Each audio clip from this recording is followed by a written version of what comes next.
going to college, so he's very well educated, and he had his very first encounter down there in Florida with one of these creatures. And the one thing I really like about Scott, Scott's written many, many books. If you go to Amazon, look up Scott C. Marlowe, everything from golf to Bigfoot, very intelligent man. And so he'll be coming on Sunday to share his encounters and share his thoughts on the topic. So look for that on Sunday. If you've had an encounter and you'd like to be on the show, if you guys have seen anything strange out there in the woods, give me a call, shoot me an email. My email address is wes@sasquatchchronicles.com. If you would include your phone number as a way for me to contact you, I'd sure appreciate it. Tonight I have two guests on the show. My first guest is Justin, and Justin grew up in North Dakota. What's interesting about Justin's encounter is his family's owned this property for generations, and every generation has run into these creatures. So Justin was well aware of these creatures. When his family would talk about it, they'd talk about it in the sense of like he ran into a bear or a deer, just like any other wild animal out there. And that's kind of how his family treated it. So they never shot at them. They're kind of live and let live type people. Well, he had two encounters. One of them was very interesting, and I'll let him get into it tonight. But pay close attention to when he starts talking about it, how it killed the deer. Because it's very interesting. I know I've gotten pictures before of deers with their heads twisted round and round, look like almost like a toy when they broke the neck. And it's very similar to the way Justin describes how this creature grabbed this deer and broke its neck. The other thing to pay attention to as he's talking about his encounter is pay close attention to when he talks about the wood knocks and how the creature used its hand on the tree. It's very interesting because I've heard that a couple times before. And so it made me think, I don't think they're actually using wood or even sometimes rock. I think when you hear that wood knocking, what you're hearing is their hands hitting the trees. And then my second guest tonight is Ryan from Arkansas. And Ryan had a very interesting encounter out with his friends. Well, let's jump into it tonight. Justin, welcome to the show. I really appreciate you being on tonight. Thank you so much for being here. No problem. Happy to be here. And if you would, kind of start from the beginning on this property that you guys owned, that your family owned. I know when we spoke the first time, you talked about, different generations in your family actually seeing these creatures. Can you kind of talk about the property, and then I'd like to walk into your first encounter? Yeah. The property is in northeastern North Dakota, maybe 20 minutes or so from the Canadian border. Lots of woods and valleys and a lot of untouched terrain, let's put it that way. My family came over from Iceland in the 1880s, I believe. The actual property that my family owns is the property that they owned then. The original home they lived in was actually a dugout on the side of a hill. Oh, wow. It does date back, doesn't it? Yes. And they came over with a 1-year-old baby and survived the first North Dakota winter in a dugout. That's awesome. That's actually a really cool family history. Yeah. Well, Iceland keeps some of the best records on Earth. So having never moved, all the people in the area know my family and know my family's history. So it's pretty easy to keep up on it. When did you first start hearing about these creatures around that property? To be quite honest, I don't ever remember a time not knowing from the time I was a child. Didn't really understand what they were necessarily, but understood that they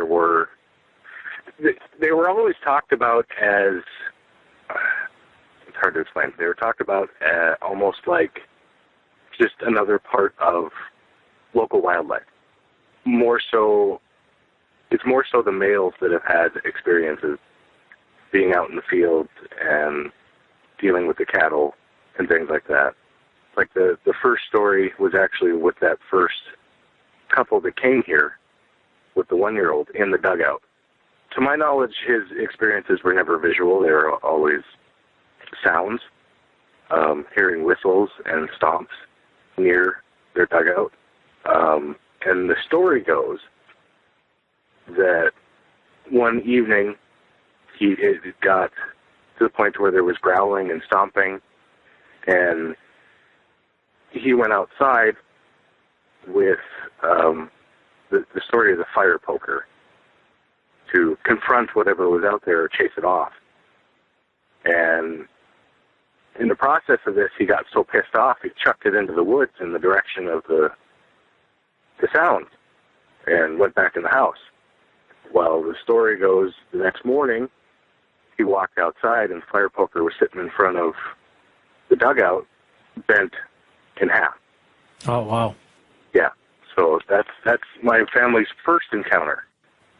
Years later, my great-grandfather reported seeing I guess when I say reported, he told his family, but reported seeing a small, probably like 4 or 5 feet tall monkey running around in the woods behind the house, chasing the stray cat in the area, trying to catch them.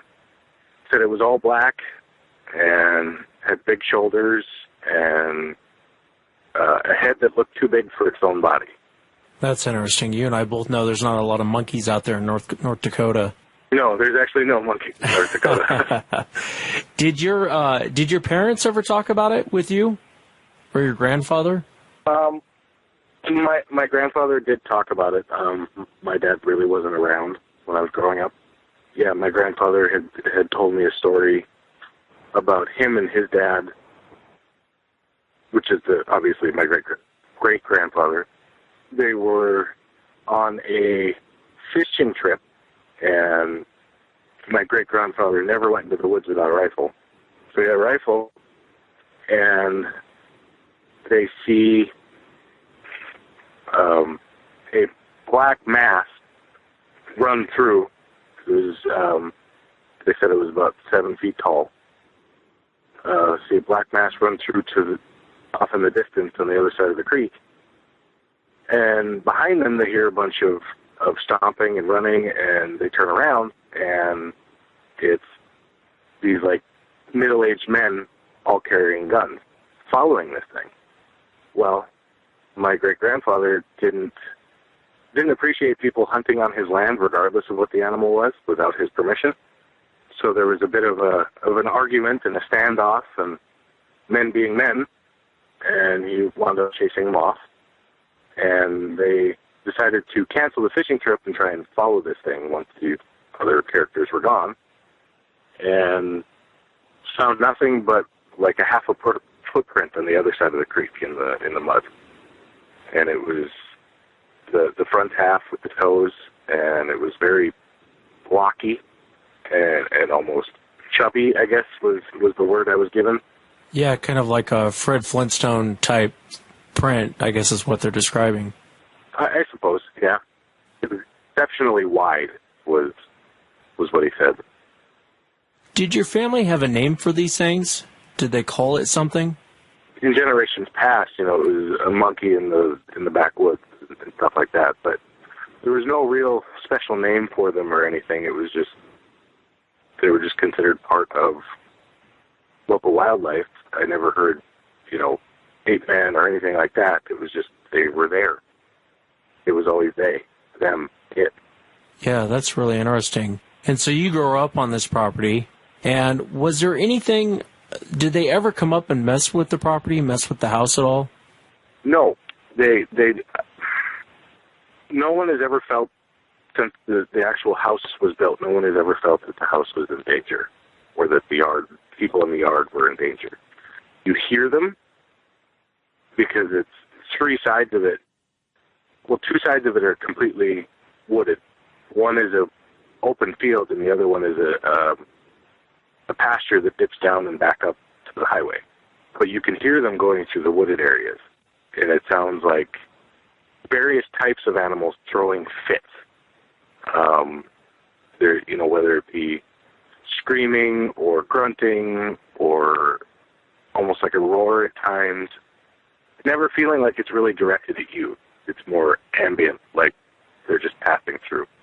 No, I got you. I understand. I wanted to ask you, around the property, Are they on the property all the time, or do they pass through at certain times of the year? Have you noticed? It really seems to be summer and early fall, maybe late spring, but mainly summer and early fall. And then you don't hear them again. But really, if you stay in the wood line, you can get all the way up into Canada, pretty much, from the farm. You could make it all the way across the border without ever having, with the exception of maybe a dirt road here and there, without ever having to leave the woods. It would not surprise me if they're traveling. I mean, I guess I have no idea how many miles they would travel or how big their migration area would be, but it wouldn't be hard for them to go quite a decent distance and not be seen. Yeah, and it's interesting that you see them certain times of the year. Let's talk about your first encounter. And if you would, kind of describe what you were doing and then walk us right into what you saw, what you experienced. All right. I was about 12 years old, and my grandfather has 3 or 4 different pastures, all within a 3 or 4 mile stretch of road on opposite sides of the road.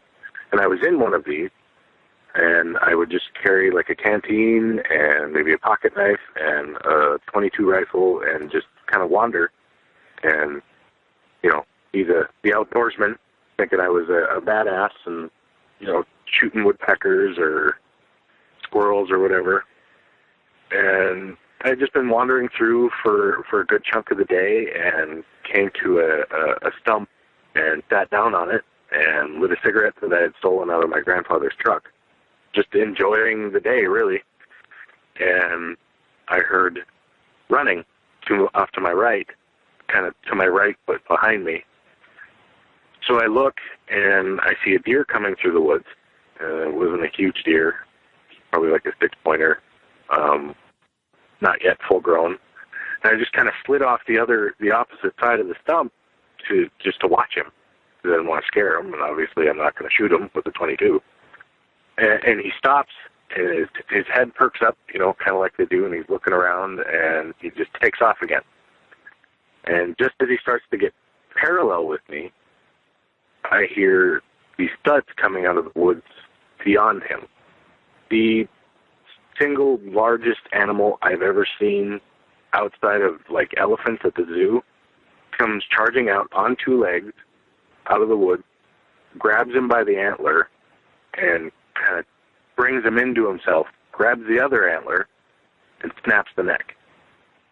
And this thing was so tall that the front 2 legs of the deer were not touching the ground.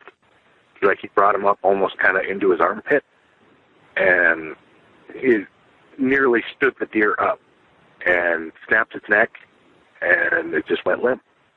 He looked around a bit and let out some grunts and stuff, and never let go of that first antler, and just kind of turned and casually started walking back into the bush. And as he was about to disappear, he let out a strange whistle, and I know it came from him because he kind of pointed his head up in the air and did a knock on a tree. But the knock sounded almost, he did it with his hand, but it sounded like he did it with a rock, and there was no rock in his hand. So to me, it almost looked like he was ringing the dinner bell. Yeah, that's really interesting. So you actually saw him kill the deer, but I want to come back to that. But you actually saw him take his hand and slap it against a tree? Yeah, it was. I honestly don't remember if it was a slap or a knock, but it sounded like he was hitting it with something, but it was his hand. It's a very strange thing to remember, almost like his hand was harder than it should have been.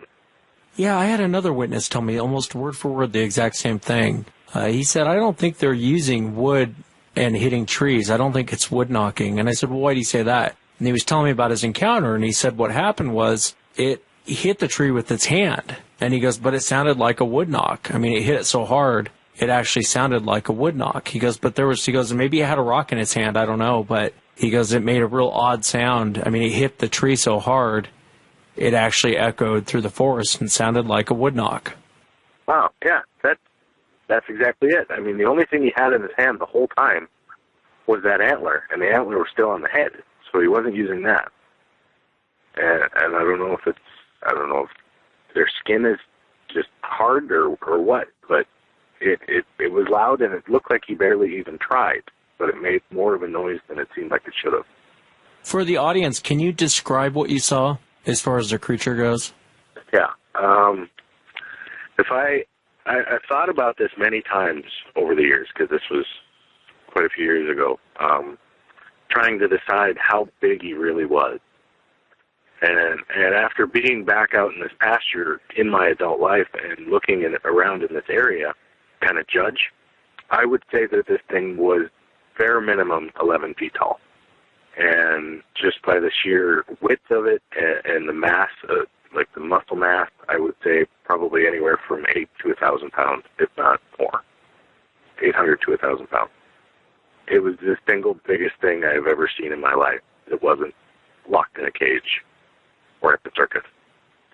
The skin was almost like a dusty black leather, you know, with wrinkles in it and where spots that were worn more than others, you know, like where his body would bend, like at the armpit and stuff. He wasn't completely covered with hair. The hair was kind of almost like a bluish gray. It almost shined, I guess, is the best way I can describe it. It's hard to, I can see it in my brain, but it's hard to come up with words for it. His face was very human. He did have some hair on his face, but it was, you could see personality almost in his face. Now, when you say personality, what do you mean? You know, when you look into the eyes of an animal, it's almost, a lot of times it's just a blank expression. When I think about looking at this thing's face, it was like he knew things, like he had life experience, like he had a purpose for doing what he was doing, and he knew what it was. It felt more like a person than an animal. Now, that's not to say that they're not animals. I do fully believe that they are animals, but I think at the same time they're also more than that. I think they are closer to us than just being an animal. If you want to get almost religious on it, it's like he had a soul, is kind of what it felt like. There was personality. I understand completely. You know, you see, I think it the same way when I look at a lot of primates. They seem more than just animals, you know what I mean? They seem more than just like a deer. They have personality. I get what you're saying. I mean, I completely understand what you're saying. You'd noticed some hair missing. Where did you notice the hair missing? Well, there was some hair missing, like in the joint areas where he would bend, like his armpits and stuff. But the more important one is when he turned around, the back of his shoulder blades and the kind of the base of his head, there was a strip of hair gone. And it sounds nuts. I know it's not nuts because I saw it, but it looked like it was from a razor because it was perfect. Kind of where the head and the neck meet? Yeah. But, I mean, you have a big goatee. If you were to take a razor, just one swipe, right down to the skin, and just straight across, that's what it looked like. Yeah, that's interesting. And did he do any other vocalizations besides the whistle? There was some grunts. I don't know if they were... It was hard to tell if it was more from him breathing or if he was, maybe adrenaline or I guess I don't know. Yeah, there was some very low-pitched grunts that almost seemed like they came more out of his chest than his mouth. And what did you do next? What happened next? Really, honestly, I can't even say I was afraid at that point. I was, the curiosity, just the shock of it, I just sat there and stared off into where he walked into the woods. And I would say I probably sat there for 10 to 15 minutes before I got up and realized that I should go home now. And I ran my ass home. Did you tell anyone? Did you tell your family, hey, I saw one of those things? I talked to my grandpa about it the next day, and his only advice to me was never point your gun at him. Did he say why? Did he have an experience doing that? No, the way he made it sound is that it was almost like a truce. Not, I don't want to freaky, but like there was an understanding between the locals and these things, where if we behave, they'll behave. That's how it felt when he talks about them, or when he talked about them. To be honest with you, that's really interesting. You know, it throws me off. I've talked to people in your situation, Justin, where they've had them on their property forever, and they're usually really tough people to get to come on the show. But they have generally the most information. But it's very, very tough for them to actually come on the show. But what's interesting is I've heard them say that before. You know, like, we're cool with them, they're cool with us, we have no beef. They don't come up and bang on the house.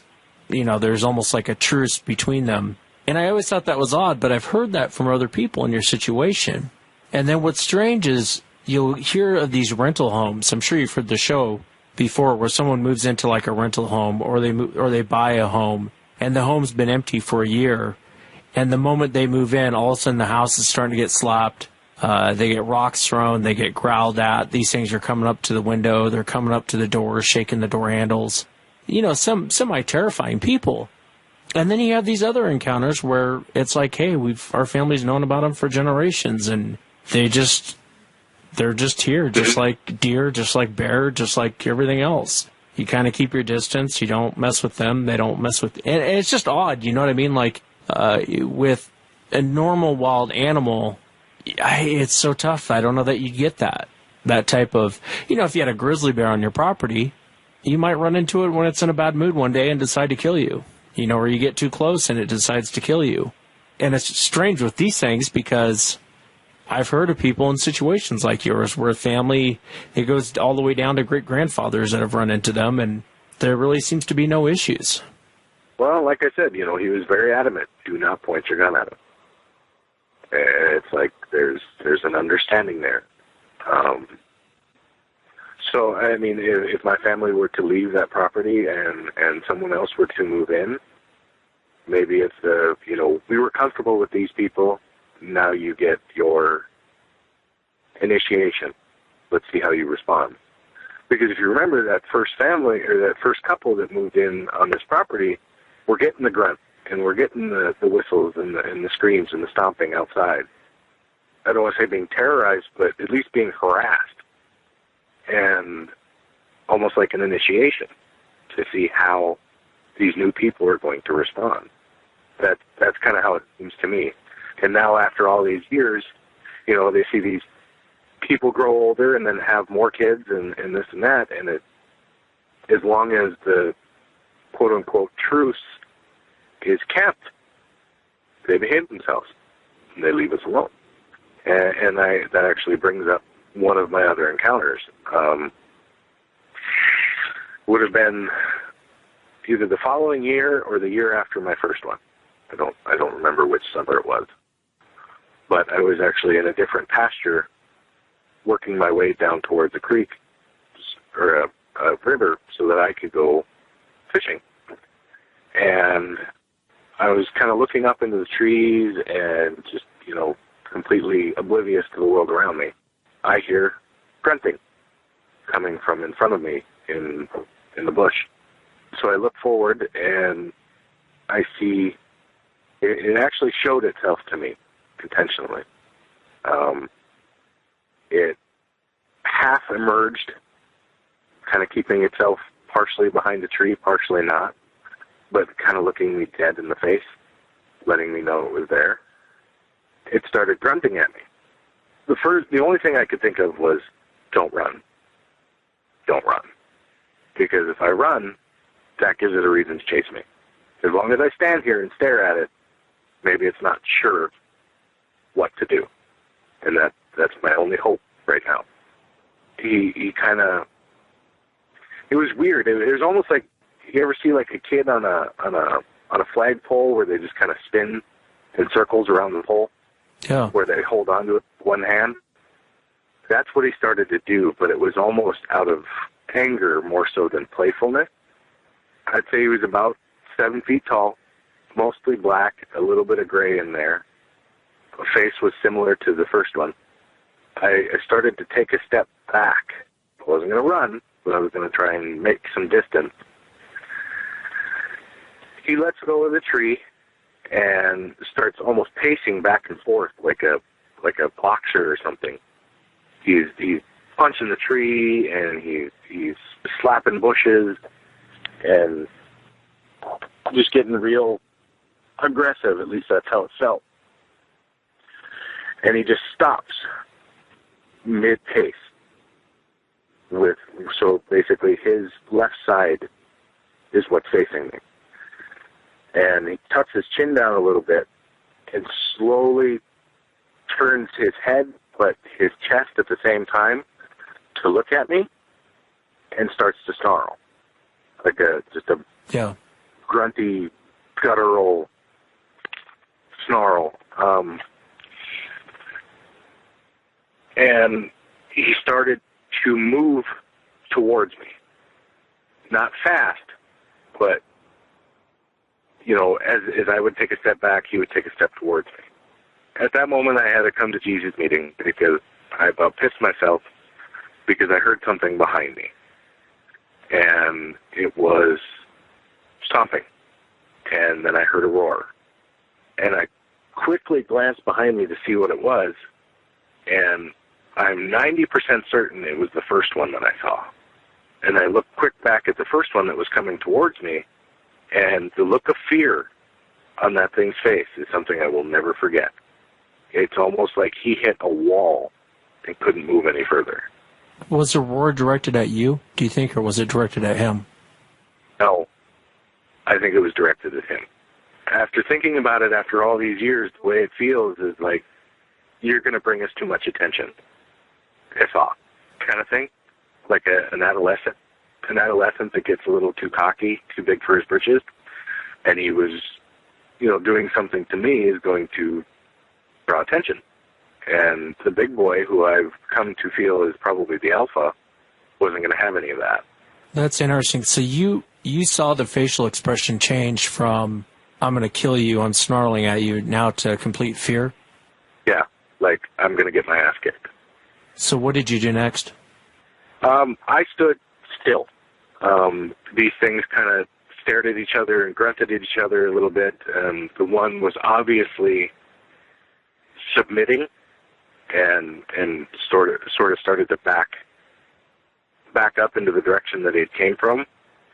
And once he was almost completely covered by the brush, I saw him turn and take off. And at that moment, I turned around to see what the other one was doing, and he was gone. I didn't hear him leave. I should have heard him leave, but it's like he just vanished. So at that point, I'm going to go the hell home. Now, do you have these things still on the property to this day? I mean, are you on the property? No, I actually moved out of state.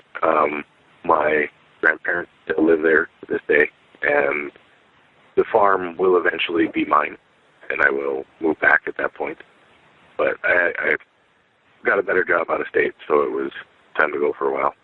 But yes, they are there. Yeah, and those are amazing encounters. It's, that would scare me, definitely scare me coming across. Even 7 foot tall is huge. I mean, for people listening, 7 foot tall, you're running something 7 foot tall. I don't know how much it weighed, but that's still a very large animal. And it's interesting to hear the dynamics between the two. Yeah, and it was almost, I don't know if it was a father-son thing or just, the alpha and just a sub-male in a pack type of deal. I guess I'm not sure if it's all family or if they function as a pack more so than a family. But there was no question which one was in charge. The thing is I now, as an adult, I'm about 6'5", 300 pounds. So I'm not a little dude. These things, just thinking about them, just remembering, and, when I see something size-wise, just the width of a tree or whatever to compare it to, and it still makes me feel small. Have you ever thought about going back to the property and snapping pictures, trying to get one on film or trying to get pictures of one? That's something I have considered. The line of thought to go, and I'm not the first generation of my family to think to do it. But the line of thought is, why would they know a difference between a gun and a camera? Well, you're right. I mean, I've even had government insiders tell me, if you don't have a gun and you have a camera, point your camera at it, and it will back off because it thinks it's a weapon. Now, whether that's true or not, I don't know. But you bring up... See, that makes me even more nervous to take a picture. You're right. It may not know the difference. And me personally, even once I move back out there, obviously they need a level of respect. You have to respect them as a wild animal. You don't want to step on their toes. But at the same time, live and let live. And that's what they've been doing. So why am I going to take the risk of screwing that up? I understand that. Now, if someone, if one day I'm out there and you felt like coming to North Dakota and wanted to walk the place with me during the right time of year and see what we can hear and see what we can see, that's fine. I'd take somebody. But I don't feel that I need photographic evidence because I know what I've seen, and I don't want thousands of people running around the property either. It's not something I really intend to do because I don't feel the need to prove it to the world because I know they're there. And some people might see that as selfish or think that, well, he's lying about the whole thing because he can't come up with or refuses to try and take pictures. Well, that's fine. I don't care what people want to think. If you want to come out, I will show you where it's at, and I will try and get you face to face with one. But doesn't mean you really want it. Yeah. Well, it's like I always say, be careful what you wish for, because it might just happen. Precisely. Let me ask you, I wanted to, what do you think these things are? What's your take on it? Obviously, there's no wrong answer. Right. I guess I feel they are an offshoot of us. They are related to us somehow. I don't think they're aliens. I don't think they're from a different dimension. I think they are a flesh and blood being. I don't want to say Neanderthal. I don't want to say anything like that. But just the things that they do, the way they move, the way they walk, the way they function. It's almost looking at primitive people. They have facial expressions. They have, and I can't talk about anybody else's experience. I can't talk about, the different types in different areas. I can only talk about the ones I've seen. Yeah. And to me, they feel kind of like people. Now, dangerous and almost primitive people, but people. I feel that they can communicate with each other. I feel that they do deliberately avoid us because, we've never met anything we haven't tried to kill, basically. And there may have been a time in our history where there were more of them or whatever, and we dwindled their numbers to the point to where now they avoid us. Because we hunt in packs and we kill everything. It's who we are. It's who humans are. So they have a reason to avoid us. Yeah, it's very odd and it's very strange, some of the things that they do. Your grandfather talking about don't point a gun at them. And I think of Mike Woolley's encounter, and where they were chasing down deer, and there were two of them. And when you look at the drawings that he drew or had someone draw for him, besides the bodies, the faces look like Native Americans, just a lot bigger, on a bigger scale. But the bodies are pretty much animalistic, but it's weird. The faces, they kind of look like humans. And he said that what was interesting is the moment he pointed a gun at it, because he wasn't actually trying to shoot it, he was looking through a scope, trying to figure out, did some gorillas get loose? Are these guys in a suit? So he's putting the scope up to look through the scope, and the moment he did that, this thing went nuts. And they actually chased him back to his truck. But he said it went completely irate the moment he did that. And, that's a very interesting thing to mention. I don't know that there's, outside of primates, I don't know really anything would know you're pointing a gun at it. You know what I mean? A bear doesn't know you point a gun at it. Deers don't know you point a gun at it. Wolves, cougars, they have zero concept of a weapon. I think, anyway. I could be wrong, but I think they have zero concept. And the weird thing is with these things, they seem to almost kind of know. Like, if you have anything in your hand, it's like I was telling you, the military guy told me, even if you have a camera pointed at it, if it's coming towards you and you're in a bad situation and you just have a camera, well, take your camera out and point it at it. It may get pissed, but it's going to think twice before charging you because they think it's weapons. And again, whether that's true or not, I don't know, but it's kind of odd. It's a real odd behavior with these things. Makes you wonder what they are. Yeah, I mean, I don't know if maybe it's the ones that have experienced guns being pointed at them, and if you really think about it, there is hunting in a lot of these areas where these things are sighted. There, whether it be deer hunting or duck hunting or whatever. And, they're watching. And what do they see? They see you lift it up, point, flash, bang, dead. We're throughout the year we're invading their territory and killing all these animals. So, to me, it's almost probably something that they just grow up knowing, grow up seeing. Yeah, and it's interesting too. I don't know if it's culture or just learned behavior. I know there's a place in Texas. The guys took me, and they claim these things won't actually come into camp in this one area. They'll come around the camp, and you'll hear them at night. You'll actually get some great vocals in that area, especially if you step away from the camp with the recorder in your hand. But they won't come into camp. And I don't know if it's some sort of understanding. It was a place where hunters met up all the time, and for whatever reason, they won't step foot in this camp. But they'll come around the camp. They'll watch you while you're in the camp, but they won't take foot. What I'm trying to say is, I think it's interesting how your family has kind of an understanding with these things. There's been somewhat of a rapport. Obviously no one's taken a shot at them. They haven't messed with you. Do you think the large one is still alive? Well, there's another bit of a story. A couple of years ago, say maybe 3, my grandfather and I were discussing this whole situation, and he said he saw a white one, and it was the biggest one he'd ever seen. So I'm wondering if the thing just hasn't aged. You're thinking maybe it's just aged and it's white and gray now? Yeah, and he's on his way out or whatever, reaching the end. Just like a man would, turn gray over time, same kind of thing. And he just saw it briefly walking through the woods, so he didn't get a real close-up view of it, but he said it was massive. That's really interesting. That to me, that's fascinating because I've wondered about that. Now, I've talked to, obviously, a lot of witnesses that have seen younger ones that are gray. But, just like any other animal or human or anything else on this planet, you start to get gray hairs as you get old. And it makes you wonder if your grandfather saw that same one you saw back when you were younger. I can't prove it, but honestly, that's what I feel is the case.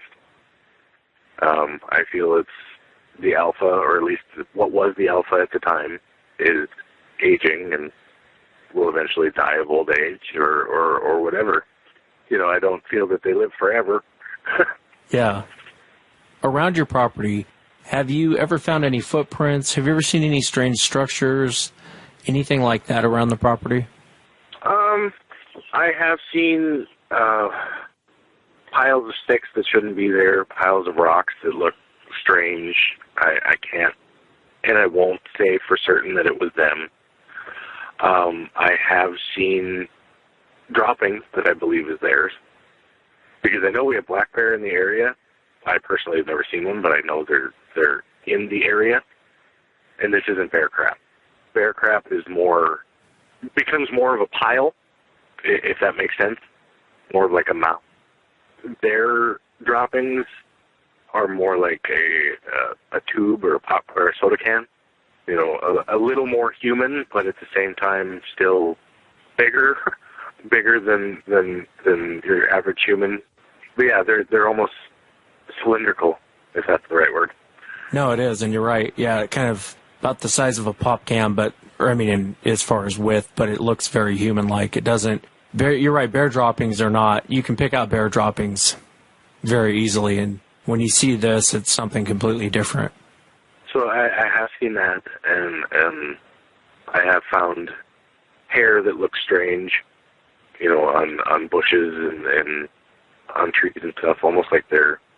It sounds funny, but it was on a tree about, I'd say, 4 or 5 feet high. There was hair kind of smeared across it with fecal matter, almost like he was wiping his ass on a tree or scratching his ass on a tree. Yeah, I talked to a witness one time. What they had seen was it going to the bathroom, but it said it squatted down almost like a person. I thought that's kind of odd. And he said it kind of squatted like a person. So I mean, who knows? Maybe it was doing that against a tree. You know what I mean? Well, I mean, whether it was, I don't know if it was deliberately wiping himself, but at least, taking care of an itch. Yeah, trying to clean up. Yeah. I guess no way to know how important cleanliness is to them. Well, and the one that you saw, the two that you've seen, were they pretty well groomed, I guess, for lack of a better term? Yeah, there was no smell. There was no, like even the big one that I saw walking away, like in bears or even some dogs, you see wetness and fecal matter in the hair around their back end, and I didn't see any of that. They seem almost cleaner than they should be for living in the wild. Their hair wasn't matted and nasty. Yeah, there was places where it was wearing off, but the hair that they did have seemed almost clean and smooth. Yeah, and that's interesting. One last question I want to ask you about your family. Did they ever talk about hearing what sounded like language or the chatter people talk about? We have all heard what sounds like people talking off in the distance when there's no one around, because out on this land, you're either there to see us or you're lost. It's as simple as that. I gotcha. You're in the middle of nowhere. Pretty much. I mean, there is one neighbor, I don't know, mile down the road, but to come back onto this road to actually get to the house, you have to either know us or be lost. Yeah, you'll hear some talking, what sounds like talking. The funny thing is that the talking part almost comes more so during the day, and once the sun goes down, it's when it becomes animal sounds. Daytime is more, it almost sounds like talking. Yeah, it's really interesting you say that. I know on the Browns property here in Washington State, that's one thing that they said. That's one of the first things Sarah told me. She goes, during the day, they gibber, almost like you hear people talking out in the woods, but you can't make out what they're saying. And then at night, it's the roars, it's the whoops, it's the screams. It almost turns into very animalistic, which kind of makes sense, right? Because, I mean, for the most part, we assume they hunt at night, and during the day, it's probably more social behavior, just like most primates. And it makes you wonder if they change that behavior, they change those vocalizations, because at night, it's more of a hunting. It's not so much social. Well, I mean, I guess I don't know, because the one that I saw with the deer, that was probably 5 or 6, and the sun was still up. So I don't know if maybe that was more so a matter of luck, where he just kind of took an opportunity that he found, or if he actually was flat out hunting the thing. I don't know, but I know they have killed during the day.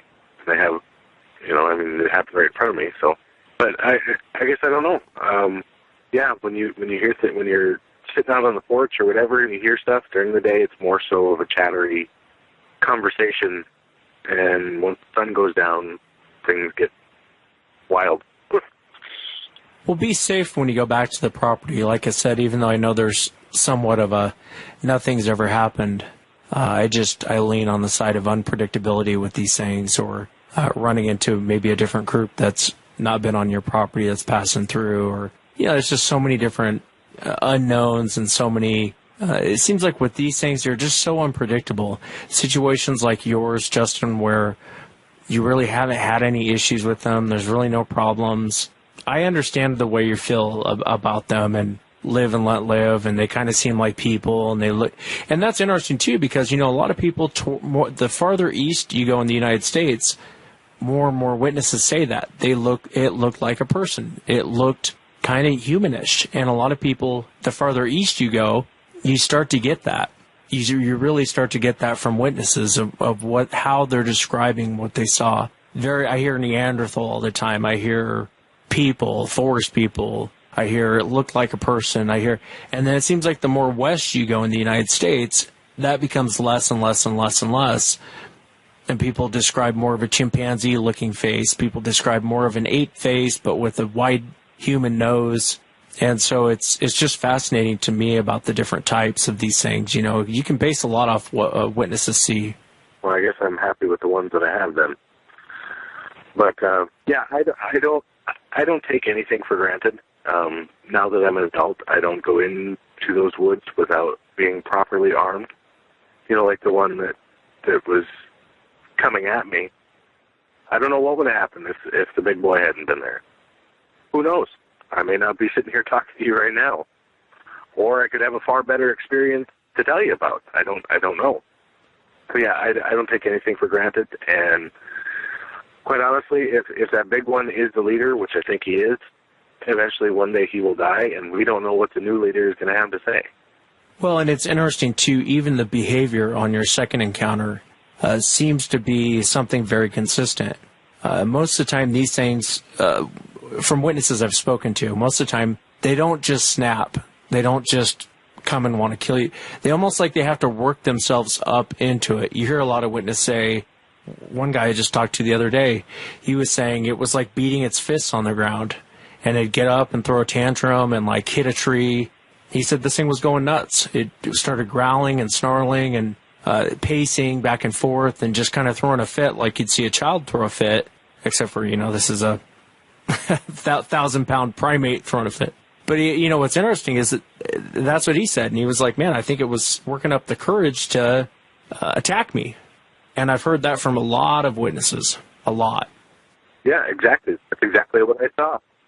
Almost reminded me, like I said, of a boxer or a cage fighter or something that's, pumping himself up. The breathing starts to pick up a little bit, and, he's loosening himself up, and he's working up his courage, and then all of a sudden he just stopped and looked at me, and it was like, I'm ready now. Let's do this. That's what it felt like. And, obviously I would have defended myself, but I don't really know how much good it would have done. Probably not much good at all. Well, I'm really glad that you made it out of there in one piece, and it's interesting the big one's behavior, how it roared, but you didn't really feel like it was directed at you. It was directed at this other one, and that's interesting too. That fascinates me for some reason. That one, I honestly, like I said, I'm 90% certain it's the same one I had in my first encounter, and I can honestly say I've never felt afraid of that one. After the first encounter, after he walked away, and I had a chance to sit and really think about what just happened, yes, there was some fear there, but it was more so fascination than fear. But I can't honestly say I've ever felt, honest to goodness, fear for that one. It's almost like he's just kind of doing his thing. He wants to keep the peace. He's like the sheriff. Yeah. Making sure everybody's behaving themselves.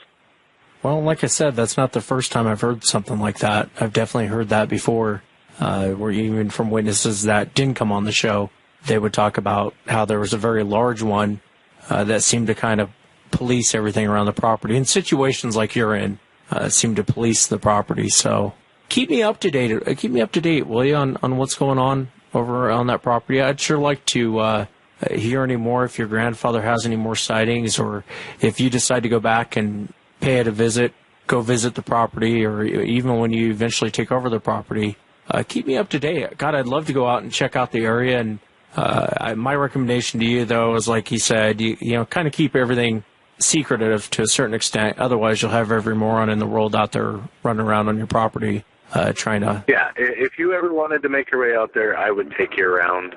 Obviously, I don't want a bunch of cameras and stuff, but yeah, if you want to take some audio or whatever, that's fine, man. I'll take you around. Well, I appreciate it, brother, and thanks so much for coming on and taking the time to share the encounters. I really do appreciate it. No problem. It was cool to actually talk to somebody, you know, outside of the family about it that doesn't think I'm batshit crazy. Sorry for the language. That's all right. No, I appreciate it, man. Let's go to Ryan over in Arkansas. Ryan, thanks for coming on the show, man. Appreciate you being on. Hey, man, no problem. It's about time I finally got to talk to somebody who, you know, is on the side of the fence as me with the subject. Yeah, no, I appreciate that. You had a very interesting encounter. I know you and your buddies were out riding and kind of had a strange night. If you would, Ryan, from the beginning, if you kind of start for the audience and just kind of walk us right into the encounter, tell us what you experienced, what you guys were out doing, and what happened. Okay, well, it was Saturday night. You know, the night was winding down. We'd been out to friends' houses, and so we were just riding around back roads headed home. And we stopped at a spot that we usually go camping at, but we didn't. I guess it had been raining. Well, it was about 3 a.m. So we pulled over. You know, we were just going to kill some time and wait for the sun to come up, and then we was all going to go our separate ways. And we went out there, which we didn't go all the way back to the back. So we just started a fire on, you know, right there where we pulled in on the side of the road. And we just, nothing really had been going on that night. We've been out there several times, so it was just norm for us, you know, to be out at that location. We started the fire. We were just hanging out. You know, it was getting close to sun up. I'd say it was about 4:30. And I was just, you know, just staring off into the wood line, and then I heard two deer. It sounded like something had jumped them, and they just took off running right beside us. And after that, you know, you could hear, just immediately after the deer went by, you could hear something started coming our way in the wood line. And I was kind of outside the group a little bit, you know, just doing my own thing, staring off. And I could hear footsteps coming, and it was just, you know, just boom, boom, boom, boom. I was like, you know, what is that? You know, that's crazy. What is following these deer? Because, I mean, I've heard animals in the woods, you know, and there's nothing I've ever heard before in my life that's came out there or that's walked around like that. So I was a little freaked out. I was like, okay, well, let's just see what it does. Well, it was starting to come closer, and I could feel it, you know. I could feel it in the ground almost that, you know, whatever this was, it had to be just, man, I don't even know how big it had to be. The only thing I could compare it to was like being around a big shear metal brake machine, and where those hydraulics go to cut that metal, there's a big thump in the ground. And that's the only time I've ever felt this. Well, it was coming, and I was like, okay, I can hear this. Everybody else, you know, is huddled around the campfire, and they're talking. And I was like, okay, well, maybe they won't notice. You know, maybe they won't realize something's on its way, because you know, I was on it before anybody else. Man, it just kept on getting closer and closer. And once it got to where it was, you know, and they all was like, you know, what is this? They all focused their attention on the tree line because, you know, they could clearly hear something coming by. So we was all looking out there, and I was on top of my truck because the brush out there is pretty high. So I figured, you know, not that I didn't think it was a bear or anything, because, I mean, if it was a bear or something like that, it would just have to be so big. It would, above 600 pounds easily.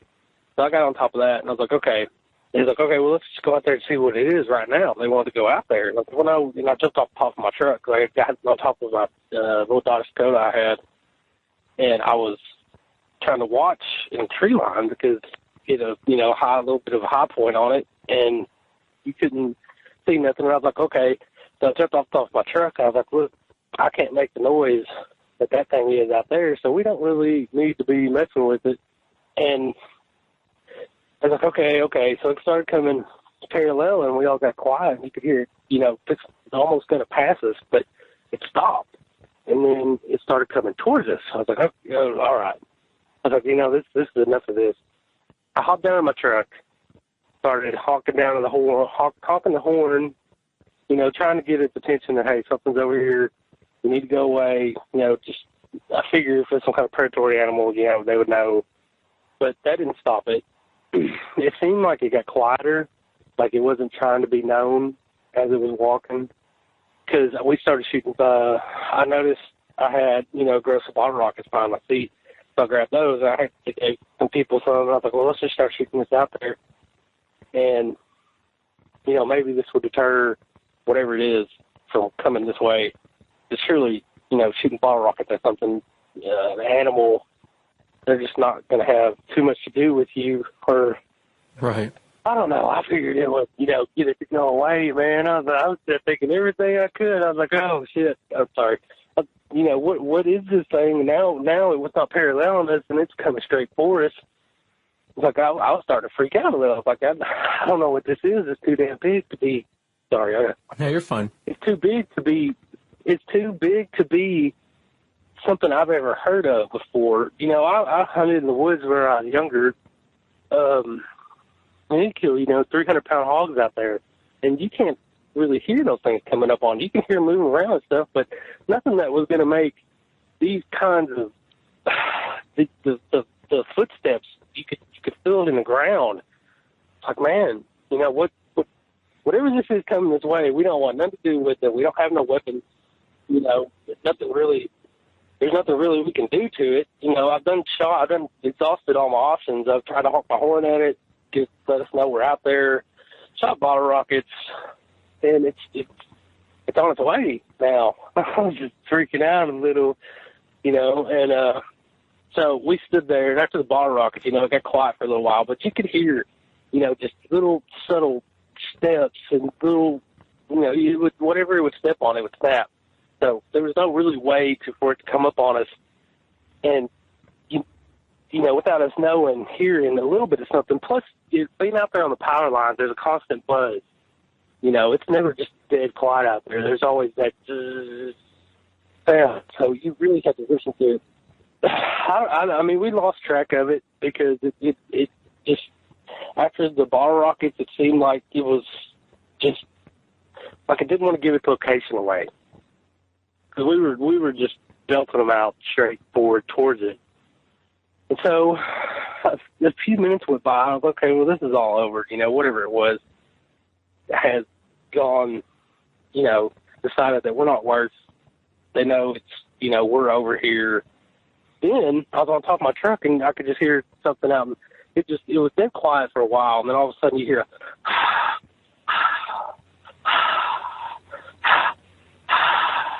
and it just freaked me out, man. The hair on the back of my neck stood up.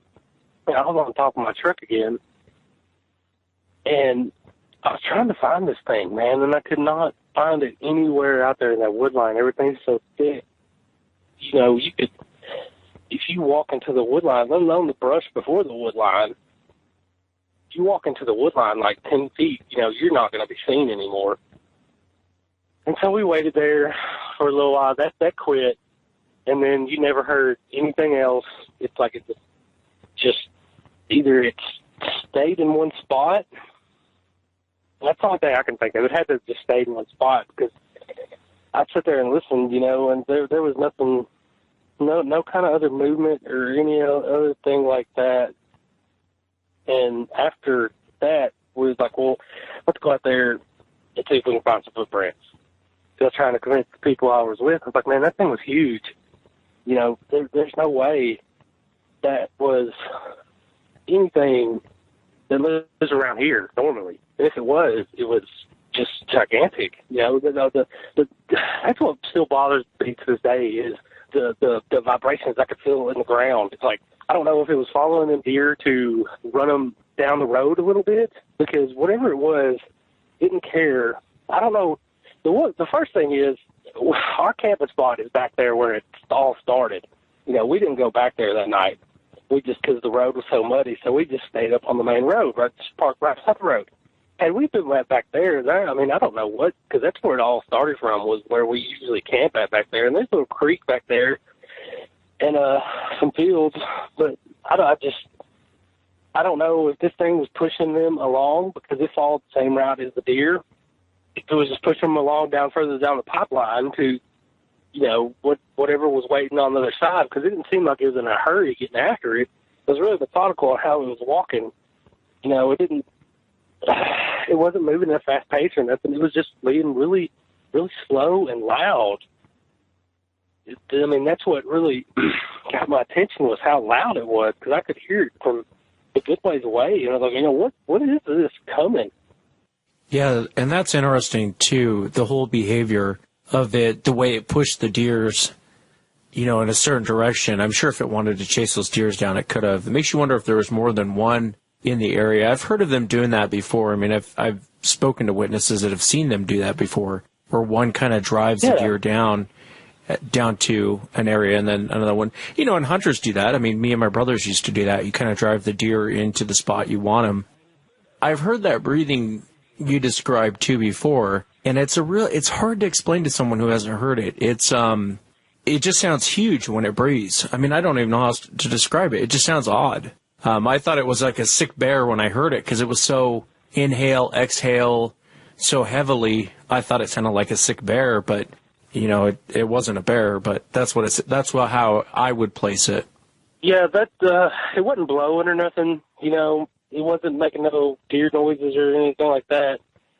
I think that's really what really got me about it was, it went from, okay, I'm being loud walking through the woods, and then started talking the horn and shooting firecrackers at it, or bottle rockets, and then it went from, to a stealth mode almost, and then it just popped up there like, hey, I'm over here, and this is my territory. I'm already here. And I don't know, it's very intimidating, because whatever that was out there was, like I said, man, being around a shear machine, shear brake, that's the only thing I've ever felt in my feet before other than that. But, yeah, you're right. You try to explain this stuff to other people, and they're just like, oh, yeah, and it must have been, a big, like, I'll talk to my friends about it now, and they're like, oh, that was just a cow or something. I'm like, man, you're crazy. You think there was a cow out there doing that? It kind of describes their behavior to a T, too. I've said in the past, I don't think firearms terrify these things like people think. And I don't think gunshots scare them off. I think if anything, they hear gunshots, they think food. And so honking horns, firing bottle rockets off in its general direction, you're in its territory at this point. And it's probably coming in for, taking a look at you guys thinking, what's going on here? What are these guys? These guys just ruined my hunt. What are they doing here? And I'm speculating, but I think one thing that helped you guys that night is there was 5 of you. It wasn't just you out there. There was 5 of you. And I think, if you want my honest opinion, I think the larger number of people you have, it's kind of that safety in numbers type thing. A predator looks at that, and instead of seeing a predator against a predator, now it's one predator against 5 predators. And I kind of think it gets them to back off a little bit. Yeah, surely it does, because you see a group of people, and you don't want to mess with that. I don't care how big or bad you are. If there's 5 people there, you have to choose your battles. But it still didn't have no problem letting us know it was there. That's what got me, was there was no, after it started the breathing, it was gone, but was not shy about the whole situation. And that's what I thought too. I never really looked too much into the topic before this. I'd seen the Patty film and In Search of and all that stuff, but I never really had an experience or anything that I could say was close to it. And then, after the fact, all this new information started coming in about, they're on the power lines, which I knew there's plenty of animals out there. There's plenty of food. the river is just, you can see the interstate from the river, and there's plenty of food around there, a lot of cover. You drive back to this place, and 10 feet back, it's just thick woods. You can't see past that. It's great. A lot of great cover around there. So there would be no reason for them to leave the area. And I'll post the pictures of the location under this episode so people can see it. Kind of remind me of you and I talked the other day, and I was telling you, I know it happened in Arkansas, but, this might as well be Washington State. I've told people in the past, in Washington, you can stand 5 feet from the brush into a tree line, and you can't see inside that tree line. And everyone's like, oh, come on. But these pictures you sent me of the actual location, that it just reminded me of Washington State. It's exactly what Washington State's like. You physically can't see inside the tree line until you actually step into it. You can be 5-10 feet back, and you can't really see. And the other thing interesting about your encounter, and I always say that these things are so unpredictable, because any other wild animal, whether it be a predator or prey, you start firing bottle rockets off, you start honking the horn, and I guarantee everything within a 5-mile radius is gone. They want nothing to do with it. And this thing hung around, almost kind of curiosity, almost kind of like, well, what do you guys, what's going on over here? But it's just interesting. It's almost terrifying not being able to see it and experience everything else. You know what I mean?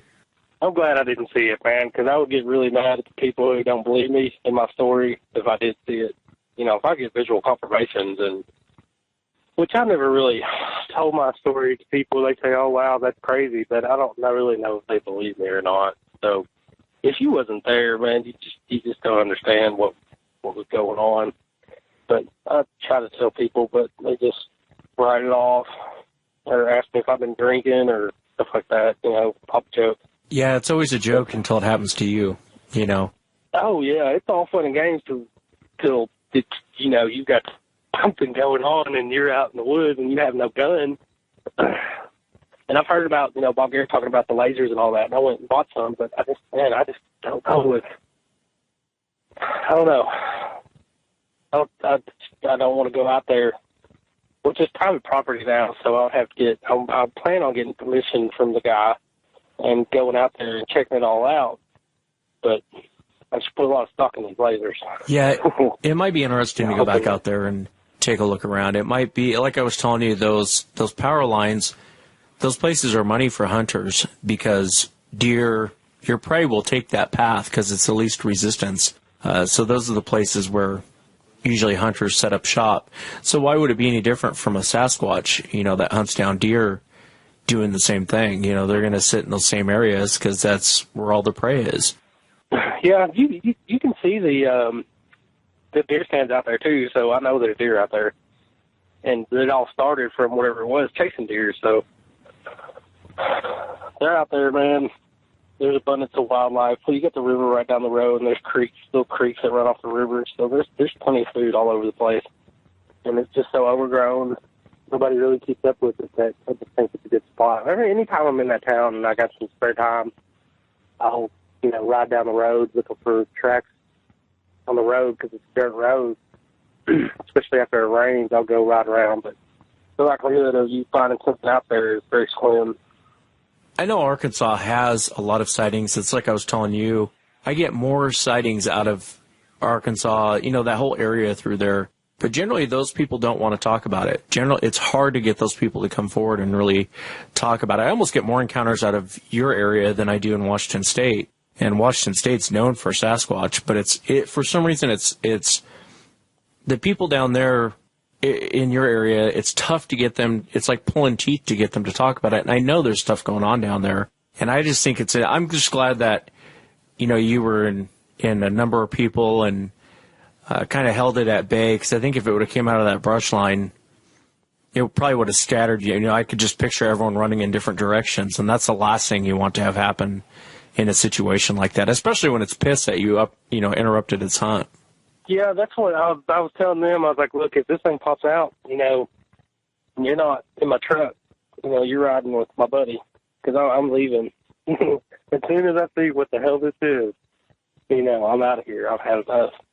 Which I've been back out there, man, and I just don't go out into the wood line. But I think it's all coincidence. But there's been, stuff happen out there since that. I've just recently started going back out there. I don't really feel like going out into the woods because it's private property, like I said. But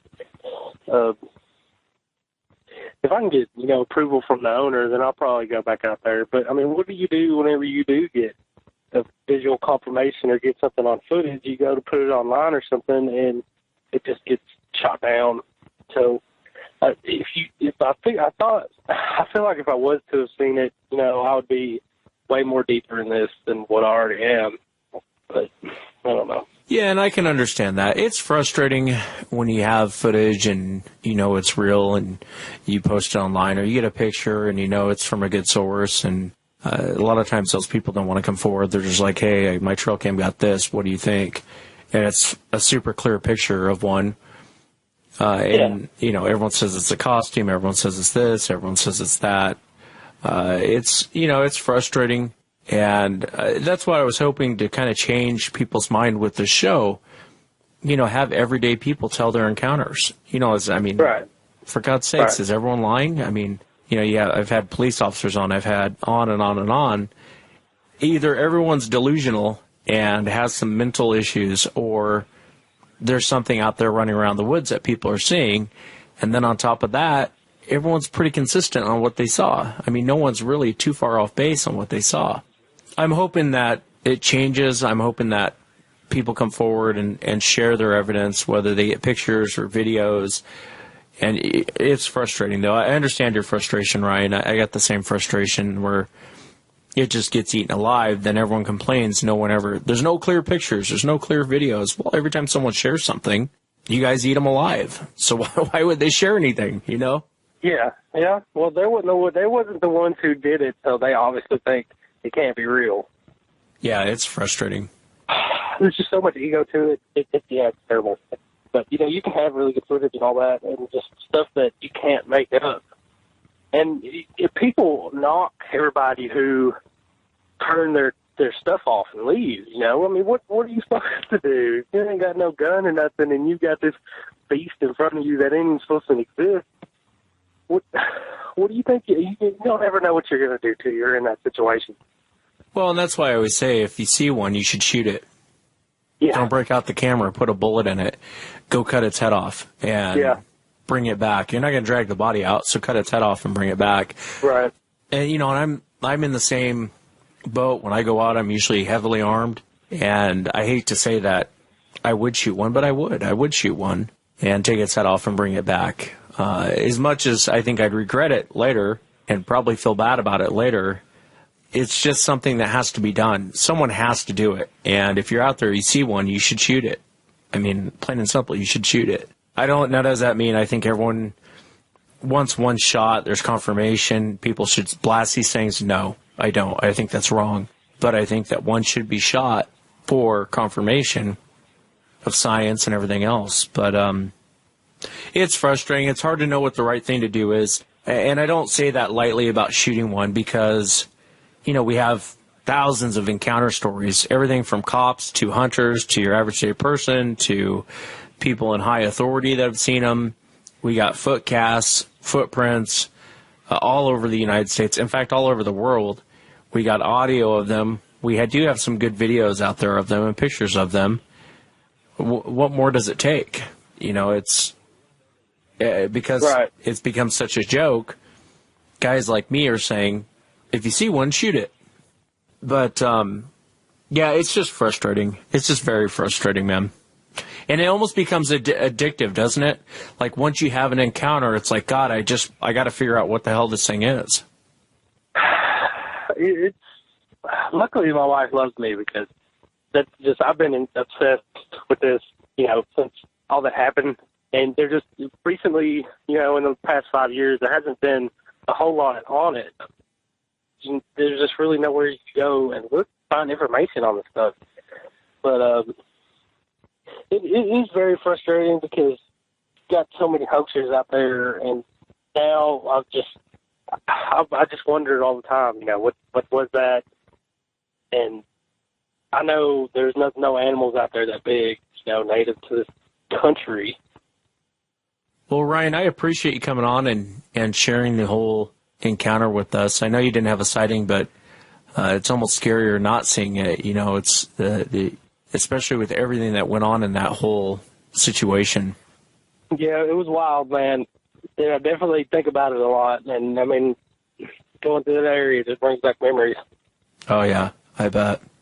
Well, be safe when you go back out, and let me know if anything else happens while you're out, but definitely be safe while you're out there, will you?